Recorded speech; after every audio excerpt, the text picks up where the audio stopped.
পাকিস্তান দক্ষিণ এশিয়া আমাদের অন্যতম গুরুত্বপূর্ণ প্রতিবেশী। সকল প্রতিবেশীদের সাথে সম্পর্ক এগিয়ে নিয়ে যাওয়া আমাদের পররাষ্ট্রনীতির অন্যতম লক্ষ্য।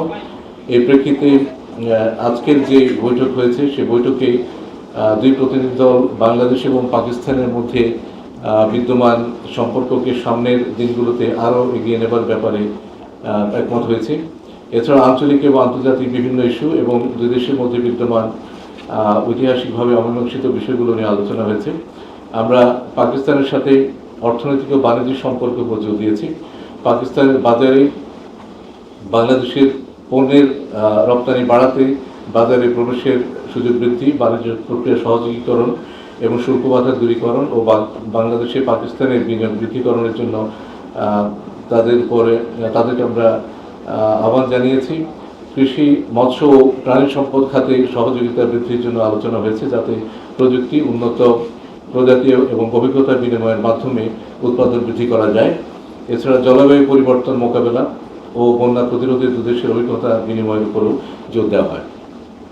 বাংলাদেশ ও পাকিস্তানের মধ্যে পরিবহন এবং যোগাযোগ ব্যবস্থার উন্নয়নের বিষয়ে আলোচনা হয়েছে। আপনারা জানেন যে সাম্প্রতিককালে দুদেশের মধ্যে সরাসরি শিপিং রুট চালু হয়েছে এবং সরাসরি ফ্লাইট পুনরায় চালু করার মাধ্যমে দুই দেশের জনগণের মধ্যে যোগাযোগ এবং ব্যবসা বাণিজ্য বৃদ্ধির বিষয়টিও আজকের আলোচনায় স্থান পেয়েছে। আমরা আশা করছি যে খুব শীঘ্রই দুই দেশের মধ্যে সরাসরি ফ্লাইট চালু করা সম্ভব হবে। আমরা উচ্চশিক্ষা এবং বৈজ্ঞানিক শিক্ষায় পারস্পরিক সহযোগিতার নতুন সুযোগ সন্ধানের উপর গুরুত্ব দিয়েছি এবং এ সকল ক্ষেত্রে পারস্পরিক শিক্ষাবৃত্তির সংখ্যা বৃদ্ধির উপর গুরুত্ব আরোপ করেছি।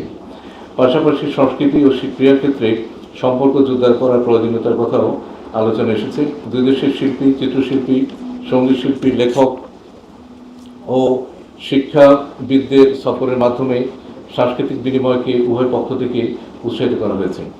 এছাড়া আমি পাকিস্তানের সাথে আগে যেমনটা বলেছি বিদ্যমান ঐতিহাসিকভাবে অমীমাংসিত বিষয়গুলো উত্থাপন করেছি, যেমন আটকে পড়া পাকিস্তানিদের প্রত্যাবাসন, অবিভাজিত সম্পদে বাংলাদেশের ন্যায্য হিস্সা প্রদান, 1970 সালের ঘূর্ণিঝড়ে ক্ষতিগ্রস্তদের জন্য প্রেরিত বিদেশি সাহায্যের অর্থ হস্তান্তর এবং 1971 সালে পাকিস্তানের তৎকালীন সশস্ত্র বাহিনী কর্তৃক সংগঠিত গণহত্যার জন্য আনুষ্ঠানিকভাবে ক্ষমা চাওয়া।